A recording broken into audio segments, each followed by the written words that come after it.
Hola, bienvenidas. No sé cómo hayan llegado acá, pero me da mucho gusto tenerlas conmigo el día de hoy. Vamos a tener un episodio muy especial de Hermila Galindo, que es una persona que, a pesar de no proponerse como tal ser activista, toda su vida la fue llevando a ese camino. Y es un poco el caso también de nuestra acompañante el día de hoy, que si bien no se considera activista, creo yo que su forma de vivir la lleva a transformar el mundo. Entonces, me gustaría que te presentes. Cuéntanos, ¿quién eres? Ok, hola, a quien me escuche, me llamo Sasha, un placer. Y me gusta mucho porque ciertamente me encanta hacer chistes trans, porque pues trans. Entonces, me gusta decir que soy una persona que es disruptiva, ¿vale? La banda no está acostumbrada a muchas cosas y ciertamente una persona que elige vivirse y verse como quiere y como necesita es una persona que va a hacer escándalo. Me gusta decir que mi libertad incomoda y justamente que soy muy transparente. Eh, Me gusta mucho cómo empezaste porque creo que morras, banda trans, disidencias no eligen informarse, actuar, sino que la vida les hace tomar acción, ¿vale? Activar. Por eso no me considero activista, pero me considero una persona que le gusta activar sobre temas sociales. Muy bien. Sí, justo como dices, pues la vida te va llevando por caminos en los cuales tú tienes que, o tienes de dos, ¿no? O sea, como o te vas con la corriente o decides irte a un camino que a lo mejor a la gente no le va a encantar. Y eso pasa con nuestra chica pasada del día de hoy. Su forma de pensar incomodaba, Okay. su actuar era algo que podía levantar ciertas críticas porque hablaba mucho de los derechos sexuales, hablaba de los derechos políticos, que en ese momento en México pues era algo como súper tabú, ¿no? O sea, era amoral, era pues una locura incluso, ¿no? El cómo podía plantear esas cosas. Incluso ella estuvo en un primer congreso a nivel de México feminista, en la cual pues esos temas ahí en ese foro con mujeres feministas siguió causando controversia, ¿no? Entonces Okay. era realmente disruptiva, transgresora, transformadora. Sí. Ay, ya la amo y no la conozco. Entonces, pues por eso quise invitarte a este episodio en específico. Nada, muchas Cuando te gracias. conocí me encantó tu vibra y me encantó el hecho de que te plasmas así muy transparente, muy auténtica y creí que esta historia te iba a gustar, ¿no? Iba a conectar contigo. Ay, muchas gracias. Amo mucho, insisto, no la conozco, ya quiero saber qué onda porque ciertamente yo nunca me he informado mucho sobre el feminismo porque pues bandita trans. La mayor parte de mi vida siempre se me leyó como un vato cis. Uh-huh. Entonces, el acercamiento que yo pude haber tenido y el recibimiento que pude haber tenido del feminismo fue muy diferente. Entonces, me gusta mucho porque, como dices, aún dentro del feminismo causaba revuelo y es algo que, pues, la banda trans hemos vivido mucho. Ahorita hay diferentes corrientes donde hay feminismos que niegan esta parte de la banda trans y luego, incluso en la banda LGBT, yo soy una persona NB. Uh-huh. Entonces, no me gusta encasillarme en esta parte de lo binario, Uh-huh. de lo femenino y lo masculino, me gusta fluir, Uh-huh. porque a mí me ves de una forma muy andrógina, la banda piensa en una morra trans y piensa en hiperfeminidad, su voz, y a mí me encanta mi voz. Entonces no me pidan de ese tipo de cosas, Uh-huh. también es romper con la norma, y me encanta porque si ella incomodó al feminismo por su por el discurso que traía que ya quiero conocer, yo sé que me va a gustar mucho el episodio. Muchas gracias por considerarme en serio. Sí, pues bienvenida y bueno, Gracias. pues vamos a entrar en el tema. Ella nació en 1886 y nació como hija natural. ¿Qué significaba esto? Para los que no están familiarizados con el término, pues era alguien que nace y no es reconocida por su papá, ¿no? Entonces tenía el apellido de su mamá, que era Acosta, pero su mamá muere al tercer día de que ella nació. Entonces pues ya ahí su papá como que supongo que vivió este proceso de bueno, pues ya no me queda de otra, y la reconoce, le pone su apellido, y aunque no la crió, pues la deja al cuidado de su tía, ¿no? Y esta tía pues fue como una figura muy importante para ella, también un referente, pero pues a pesar de estar en un contexto de pues el norte del país, en México, o sea, ni siquiera la ciudad, no era provincia. Ella nace en Lerdo, en Durango, no lo había mencionado, pero bueno, a pesar de todo eso y de ser creada por una mujer mayor, pues logra desarrollar como este sentido muy moderno, ¿no? Muy progresista, empataba mucho con la ideología que tenían los revolucionarios, esta parte no reeleccionista, y pues desde muy chica empieza su interés por ese camino, ¿no? Pero bueno, fue formada como muchas de las mujeres únicamente en mecanografía, en inglés, como una secretaria, pero era muy inteligente. Entonces su papá vio esta inteligencia y pensó en mandarla a Estados Unidos a estudiar biología. Sin embargo, muere cuando ella tenía 16 años y eso no se puede completar. Los medios hermanos deciden no compartir la herencia, aunque su papá sí le había dejado pues ciertos recursos, y entonces ella pues tiene que buscar su camino y lo hace a través de pues ser educadora, de tener estos trabajos pues como de secretariado, y pues ahí se la va buscando. Tiene diferentes trabajos en Durango, en Coahuila, y llega un punto en el que empieza a conectar con personas que eran propagandistas de pues antiporfiristas, ¿no? Porque pues en el norte del país empieza a dar mucho estos movimientos y ella conecta con estas personas. Entonces llega un momento en el cual hay como una celebración, se me fue ahorita la palabra de cómo se le llama, pero es para celebrar el natalicio de Juárez. Okay. Y entonces quien era entonces el director de un semanario que era antiporfirista da un discurso alabando a Juárez y pues hablando muy mal del porfiriato. Y entonces el gobernador de Torreón, estaba en Torreón, el gobernador de Torreón esconde como el escrito original para que no se difunda, pero ella en un acto de rebeldía, y por eso te digo, era súper transgresora, súper valiente, toma mecanografía y difunden el discurso. No queda claro si tal cual ella lo difundió o simplemente pues de alguna forma llegó a manos propagandistas. Entonces esto llama mucho la atención de estas grandes figuras de la revolución que estaban en contacto con ella y la suman ya formalmente a la propaganda antiporfirista y la traen a Ciudad de México. Entonces ya en Ciudad de México eventualmente logra ser parte del comité que recibió en 1914 al ejército constitucionalista, y ahí Carranza la conoce y se impresiona de sus ideas, de la capacidad que tenía para hablar, de las ideas tan claras que tenía acerca de su postura pues feminista, sí, sufragista, y pues decide que sea su secretaria personal.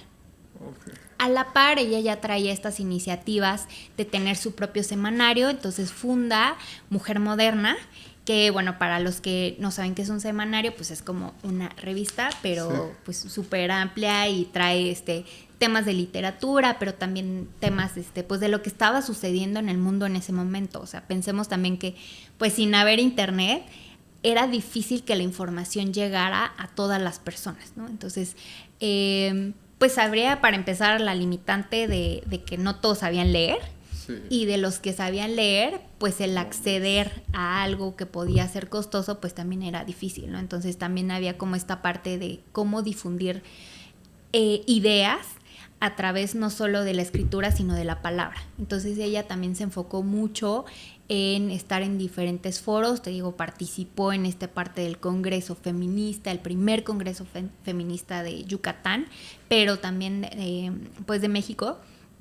Y ahí tuvo una ponencia donde hablaba de los derechos sexuales, los derechos políticos de la mujer, y hablaba de cómo a la mujer pues se le había dejado un poco de lado de la vida social y la vida política cuando sí se le sumó a la parte activa de la revolución, ¿no? Y sin embargo, a nivel de constitución, a nivel político, se seguía limitando mucho su participación. Entonces, pues aquí también hay un tema, por ejemplo, del lenguaje, porque ella pedía que en el artículo 34 de la Constitución de 1917 pues se reconociera a la mujer como este ciudadano que también tenía las posibilidades de votar, de acceder a cargos públicos, porque ahí decía que era pues todo mexicano, todo ciudadano mexicano, ¿no? Pero pues ahí no había como esta laguna de estamos hablando o no estamos hablando de las mujeres. Y por eso muchas veces cuando se burlan de esta parte del lenguaje inclusivo, y ahorita me darás tú tu opinión, pero yo digo, claro que hace sentido, porque para un hombre queda súper claro. O sea, si yo ahorita digo, los invito a todos a mi fiesta, ¿no? O sea, habrá 2 personas aquí que son hombres, que dirán, pues yo estoy invitado, ¿no? Queda súper claro. Sí. El resto no sabe si las estoy considerando o no. Yo estoy diciendo que están invitados a mi fiesta. Entonces, claro que desde el lenguaje no estamos siendo lo suficientemente pues incluyentes al no dejar claridad de en dónde te estoy considerando y dónde no te estoy considerando. Y va mucho más allá de decir si queremos hablar con la E o no queremos hablar con la E. O sea, es cómo comunicamos nuestras ideas de forma que no haya esta posibilidad de ambigüedades. Entonces ella argumentaba que pues en ese artículo se les estaba considerando, entonces no entendía por qué entonces no podían votar, y ella, ahorita les voy a platicar más adelante, pero sí se postuló para ser diputada cuando era pues, anticonstitucional, ¿no? Porque sí, en realidad no teníamos el derecho, pero pues si en la Constitución decía eso, ¿por qué no? Sí. Entonces, a ver, quiero que me cuentes un poco acerca de lo que hablábamos del lenguaje inclusivo, ¿no? Ok. Bueno, sí, me gustaría también retomar la parte de difundir esto de una manera verbal, pero ahorita, y es que justamente esta parte de hablar sobre el cómo se están redactando las cosas es súper importante. Y yo te voy a decir desde antes de todo este proceso de construcción que empecé y que sigue porque nunca para, yo no entendía y hasta sonaba ridículo el por qué todes, ¿no? O por qué todos y todas.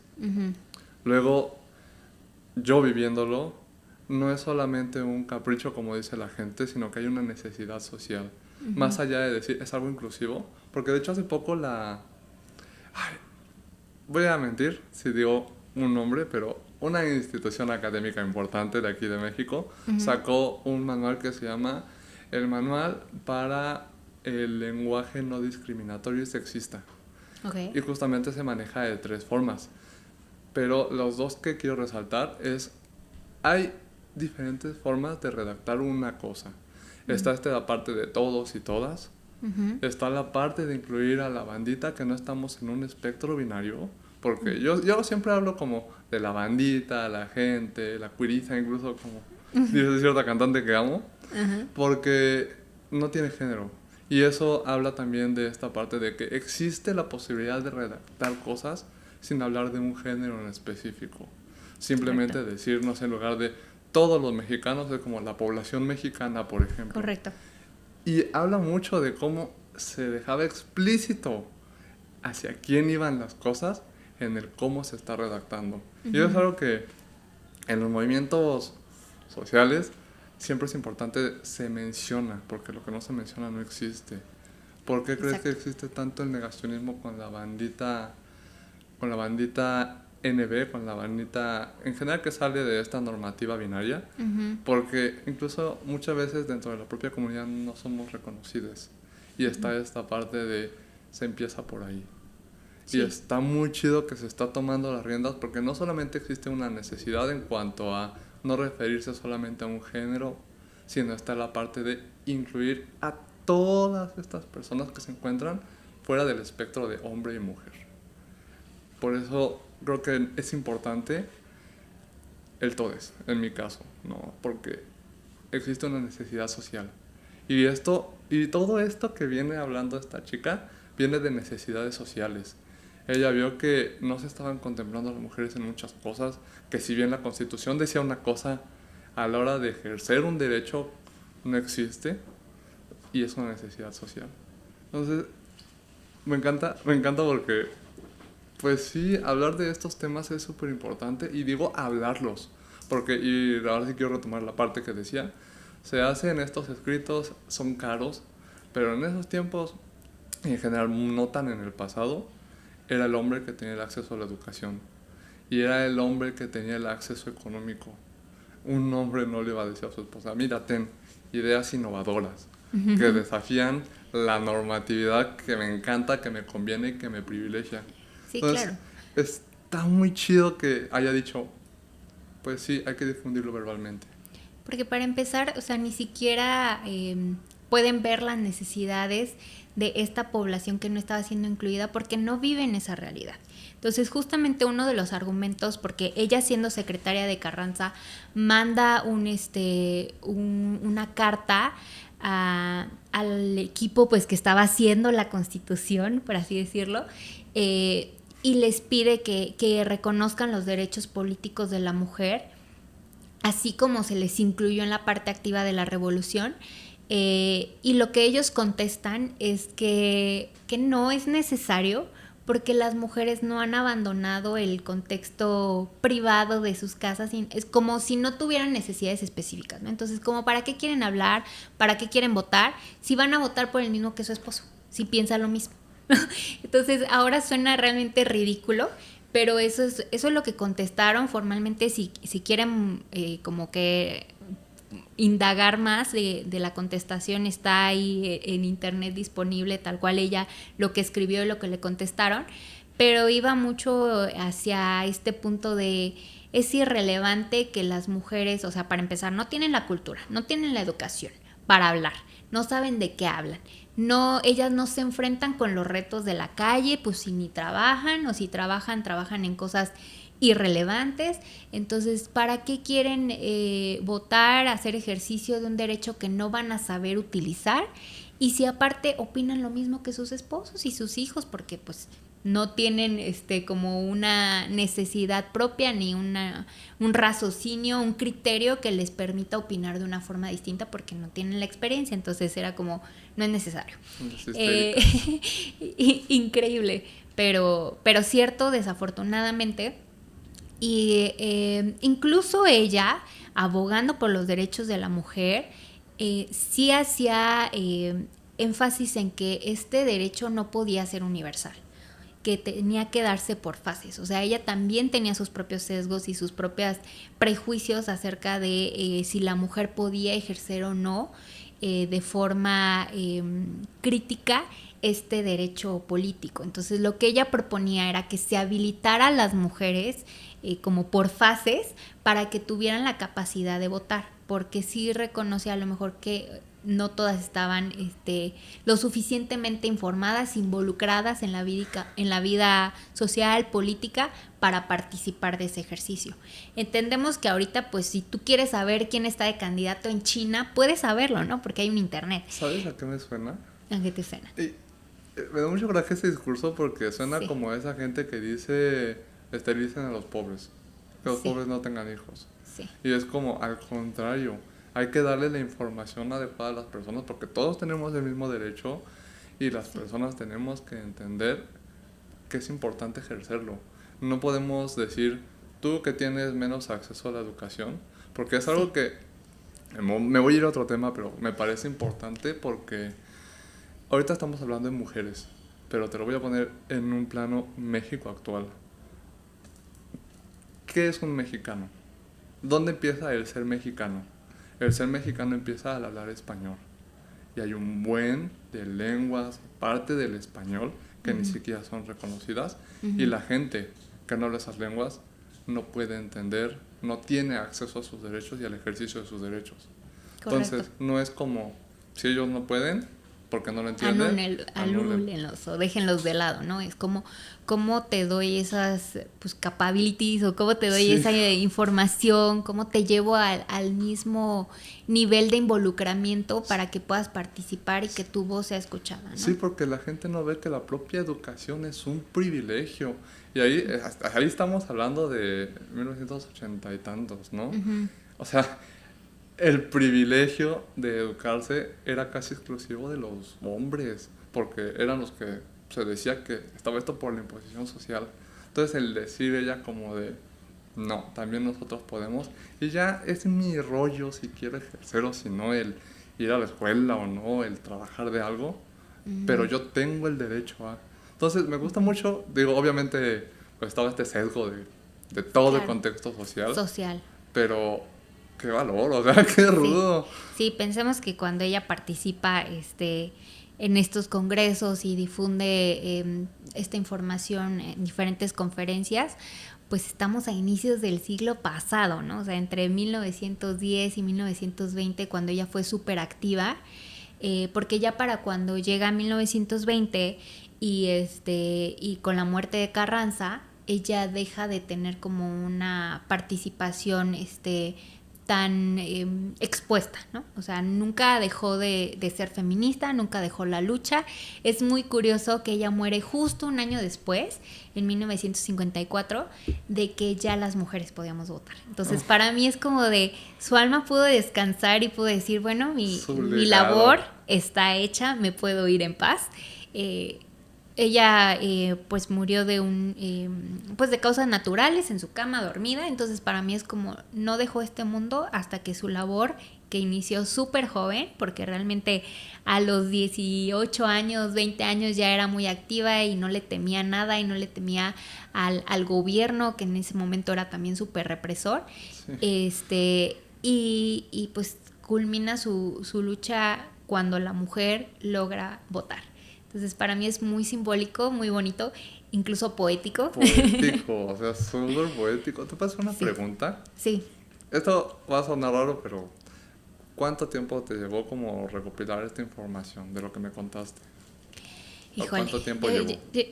Aquí tocamos un tema delicado porque yo llevo con esta idea del podcast muchos años. Tema en específico. Híjole, no sabría calcular porque ya hace mucho que lo recopilé, pero pues días, normalmente para... horas. No, días. Sí. Me interesa porque, bueno, creo que nunca... Bueno, mira, dos cosas que se me dan fatal es recordar nombres y recordar fechas. Y ubicarme. De eso va la historia. Entonces, la historia a mí se me da fatal y sé lo básico, ¿no? Así como, por encima. Ahora bien, nunca se habla de estas otras figuras y sobre todo figuras femeninas. Y es como, es súper importante reconocer a estas personas que dieron mucho, que dieron todo, porque nunca se mencionan. Y por eso te preguntaba, porque si yo quiero saber la vida de Carranza, me basta una googleada. Y por eso te preguntaba, porque ese reconocimiento creo que es importante este tipo de espacios donde se hablen de estas cosas. Y repito, mi involucramiento hacia el feminismo siempre fue como muy neutral. Digo, ahora trabajo, me cruza y yo opino que el feminismo es la herramienta ideal para visibilizar los problemas que desde las disidencias, como morras, como bandita, necesitamos visibilizar. Pero en este caso, que se esté rescatando lo que hicieron las morras, porque todo el mundo sabe de estos carnales y porque son vatos. Pero la secretaria que estuvo presionando, que estuvo movilizando, que estuvo difundiendo, ¿cuándo se habla? Entonces, insisto, se trabajó sobre el lenguaje, pero y lo mismo que decía, lo que no se menciona no existe. Si no se menciona a las morras, es porque no estaban pensando en las morras. Claro. Si no se le menciona, qué bueno que el feminismo pueda reconocer, ver hacia atrás y decir, estamos trabajando sobre cosas importantes, pero hemos logrado esto gracias a gente bien chida. Sí, por eso estoy muy enamorada de este proyecto, porque justamente es retomar esas historias que deberían de trascender, porque realmente tuvieron un impacto muy relevante y como bien dices, todo el mundo ubica a Carranza, ¿no? Sí. Ella y Carranza tenían una conexión profesional, ideológica, muy importante. No hay como que registros, o al menos yo no encontré de que tuvieran a lo mejor algo romántico o algo así como normalmente se dice, pero sí había una gran admiración porque coincidían en esta parte de justicia, en esta parte de cómo llevar mejores condiciones a los trabajadores, Real. de cómo llevar mayor igualdad a todos, ¿no? Y que todos tuvieran la posibilidad, pues no solo de votar, sino de realmente participar de todos los derechos en la sociedad. Me gusta mucho porque yo no sé si Carranza un día se despertó y dijo, he hecho cosas bien chidas, seguro voy a ser un héroe de la historia, pero yo estoy segura de que esa morra jamás dijo, voy a trascender. No. Y yo no me considero activista porque estoy muy lejos de ser activista, pero me gusta accionar. Y parte de mi trabajo y la parte que más disfruto es salir y decirle día a día a las personas, todo esto está pasando, hay que hacer algo al respecto, porque te cruza a ti, porque me cruza a mí, y porque no sabes cuándo le puede cruzar a alguien que amas. Yo tengo una frase muy bella, y es que la indiferencia también mata. Uh-huh. Y nuevamente hay dos reacciones. La gente dice como, a fuerza, tienes toda la razón, Uh-huh. o la banda que sabe que esto pasa y no le importa, que es banda muy privilegiada, le hiere y se enoja y hace una rabieta, pero no dicen que no, porque no es algo que no se puede negar. Entonces, amo mucho porque ella lo vivía día a día y salía y actuaba sobre eso, porque no solamente le cruzaba, ella le cruzaba a todas las mujeres que ella conocía. Me gusta decir que mi chamba también es como un poquito esa parte de intentar cambiarle el chip a las personas, porque, uy, no, si te contara la cantidad de personas, yo soy bandita NB. No siempre me veo de una forma andrógina, no siempre me veo de una manera femenina. A veces me gusta fluir y verme de una forma masculina. En mi chamba a veces me encuentro a gente que discrepa con la ideología. ¿Cómo le dicen? Ay, el lobby 2000 no sé qué.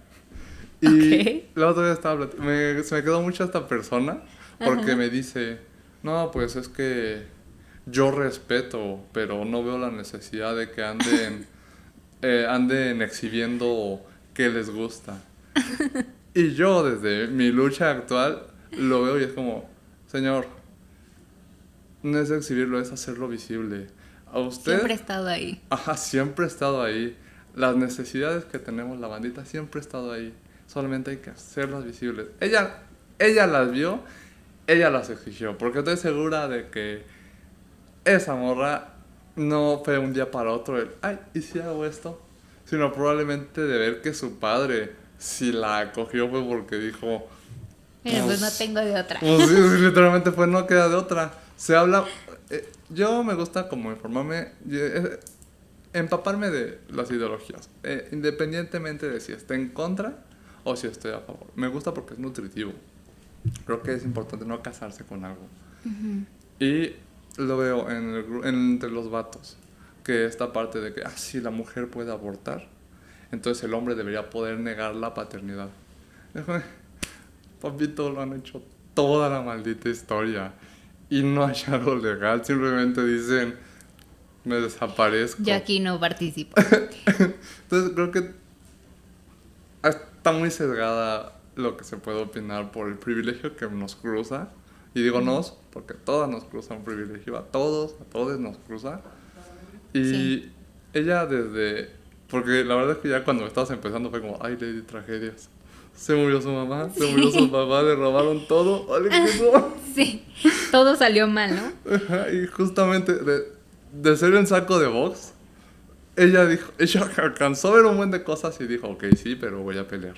Sí, y cómo esto me ayuda a sensibilizarme de las realidades que vive México, ¿no? Y que viven las mujeres en esas circunstancias. Te digo, no debe de haber sido nada fácil llegar a donde llegó ella siendo una chica huérfana, pues sin los recursos de nadie, construyéndose una vida con una profesión pues bastante modesta, llegar desde provincia a la ciudad. Entonces su mérito está justamente, como tú dices, en accionar, ¿no?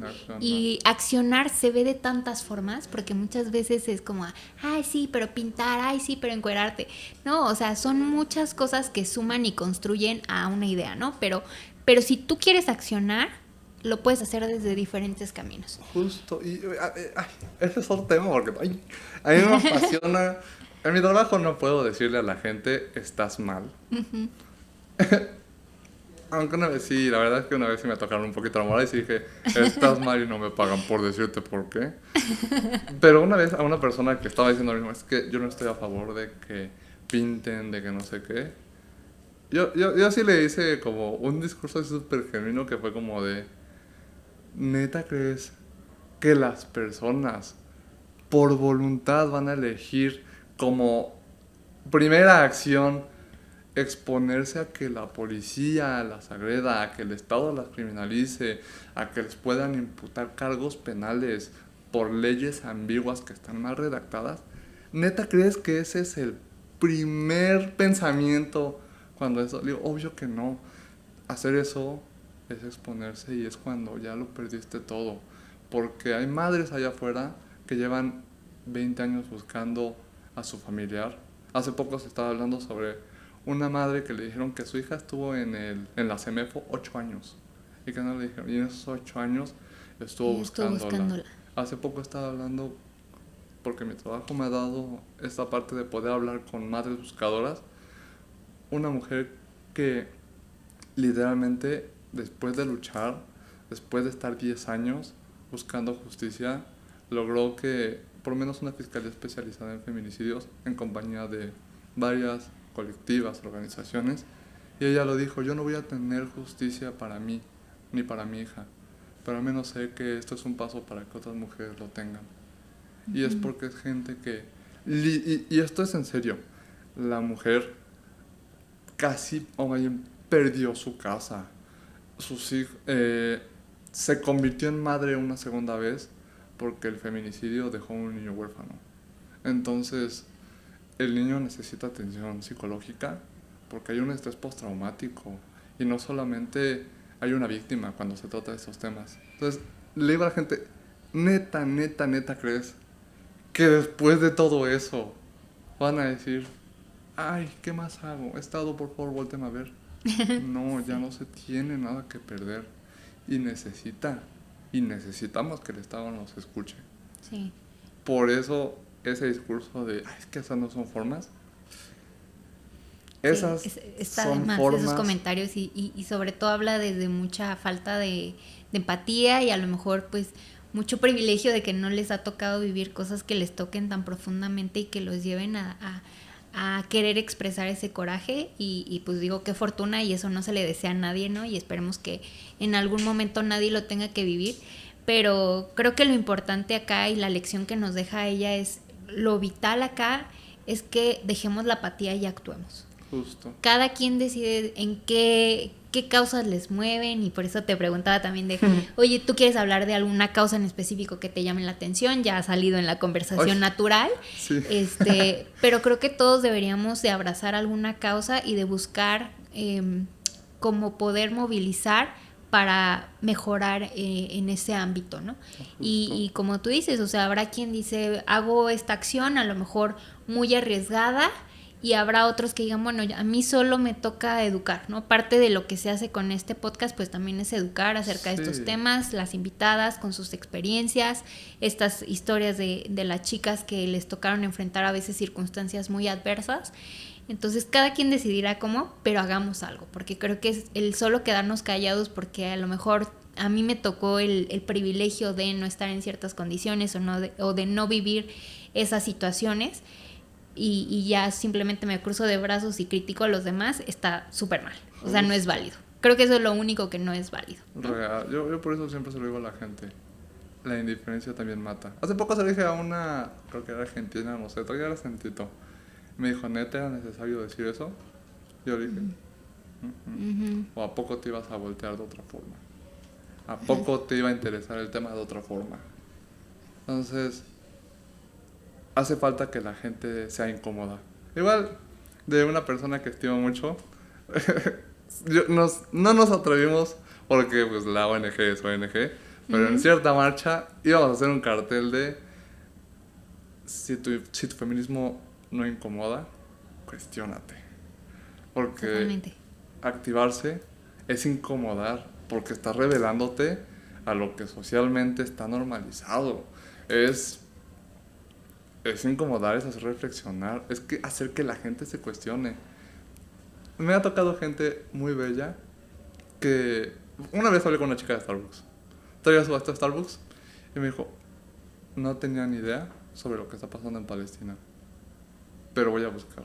Y yo, por esas cositas, Vale. por eso amo mi trabajo, porque mínimo le siembro así una semillita a la gente de decir, ¿a poco sí? Mínimo para decir, me mintió, pueden golearlo. Entonces, yo lo repito, lo voy a seguir repitiendo siempre, siempre, siempre. La indiferencia también mata. Y me gusta decirlo así, con veneno, para que sientan la mordida. Y les invito. Creo que se necesitan muchas personas de esas que están dispuestas a entrar en batalla. Y bueno, Hermila entró en batalla cuando se postuló, o de la forma más irreverente fue cuando se postuló para una diputación, a pesar de que era anticonstitucional, porque como mujeres no teníamos derecho a tener un cargo público. Entonces fue la primer candidata mujer. Okay. Y fue para el distrito número 5 de lo que era el Distrito Federal, ¿no? Y quedó en cuarto lugar, que suena como vota el último, pero consideremos que fueron más de 27 candidatos, sí, y que las mujeres no votaban. Sí, entonces no. Ella también en uno de los semanarios, porque ella en el semanario 68 anunció que se iba a postular, ¿no? Entonces, como 4 semanarios después, pues ya dice, no, pues no gané, reconozco que no gané, lo respeto, porque pues lo principal que tienes que aceptar en la democracia es que se puede perder. Sí. Ese es el punto, ¿no? No nos vamos a imponer. Porque iría en contra de todos los principios democráticos. Porque entonces, ya no sería democracia. Sí, porque ya no sería democracia. Entonces, si creo en la democracia, creo en que fueron unas votaciones justas y que alguien más merecía ganar más que yo, pero también consideren, o sea, sí lo mencionó, de no podían votar las mujeres. Y muchas mujeres se presentaron ahí para votar en mi favor. Sí. Sin embargo, pues su voz decidió no ser escuchada, y si hubiera sido escuchada, pues a lo mejor los resultados hubieran sido otros, ¿no? No sabemos, pero pues un cuarto lugar entre tantos candidatos no está nada mal, y considerando que no había mujeres. Sí, pues en ese contexto, o sea, igual me parece una gran victoria. Correcto. Porque, o sea, no es quedó en cuarto lugar, sino quedó enfrente de 20 y tantos vatos que, pues, yo apostaría a que toda esa bandita mínimo se preparó, estudió algo relacionado. No quiero pensar, no, soy idealista, ¿verdad? Quiero pensar que estaban capacitados para ese puesto. Y ella venía literalmente de quedarse sin mamá y luego sin papá. Y yo pienso que lo primero en donde activó no fue en revelarse en esta parte, sino fue en esparcir el discurso. Sí, ahí fue como el principal, ¿no? Fue como decir, arriesgado. No solamente pienso esto, sino que estoy dispuesta a accionar por lo que yo creo que es correcto. Y que la gente se entere, ¿no? De todas estas ideas que deberían de trascender, pues de la democracia. Sí. Y pues entonces su aportación vino a ser desde diferentes canales. Como decimos, era una periodista, difundía esta parte de mujer moderna, donde traía literatura, pero también traía o transmitía ideas revolucionarias, progresistas, y también en esta parte de los foros, y escribió algunos libros, una específicamente de la doctrina de Carranza. Y bueno, pues ya poco a poco fue dejando como este foro tan público, y ya se dedicó a la pintura, hizo su cuadro de Carranza que tenía en su casa. Entonces ella estaba súper metida con esas ideas, y pues te digo, murió ya satisfecha de que su causa la logró cumplir. Y yo creo Sí. que muchos no vamos a alcanzar a ver eso, no vamos a alcanzar a ver que nuestra causa, que realmente el mundo se transforme lo suficiente para que nuestra causa tenga el fin. Ella tuvo esa fortuna, pero sigamos luchando independientemente de que a lo mejor no nos toquen los frutos a nosotros y les toquen a generaciones Sí, adelante. de eso se trata, o sea, de eso va el activismo. Porque, y algo que yo estaba pensando, me cayó el 20. Cuando yo empecé este proceso mío de transicionar, me empecé a acercar pues a círculos de morras trans, ¿no? Y tú veías a las morras trans ya de tercera edad, son súper hostiles con lo nuevo, pero es importante también porque el mundo fue súper hostil con ellas. Claro. Y lo que hicieron ellas, y soportar, y elegir vivirse como querían vivirse en aquellos años, es gracias a ellas que yo hoy puedo decir, no solo soy banda trans, soy banda NB, y yo elijo cómo me veo. Y sí, me van a ver feo en ocasiones, no se van a decir como chica, pero pocas veces me va a tocar que se me confronte. Y es algo que también me gusta porque yo elijo verme como me siento bien, no solamente desde una parte de por mí, sino también es algo muy político. Porque la bandita trans, no sé, nos enfrentamos a una decisión que es una de dos. No transiciono y no me siento bien conmigo, pero me siento bien por cómo la sociedad me está recibiendo. O elijo transicionar, elijo sentirme bien. No toda la sociedad me va a recibir bonito, pero yo puedo elegir con quién voy a estar para sentirme mejor. Entonces, esta parte de yo verme así es muy político. Hace poco una amiga se me acercó y me dijo, mi cría de 8 años me acaba de decir que quiere ser mujer. ¿Qué necesito saber?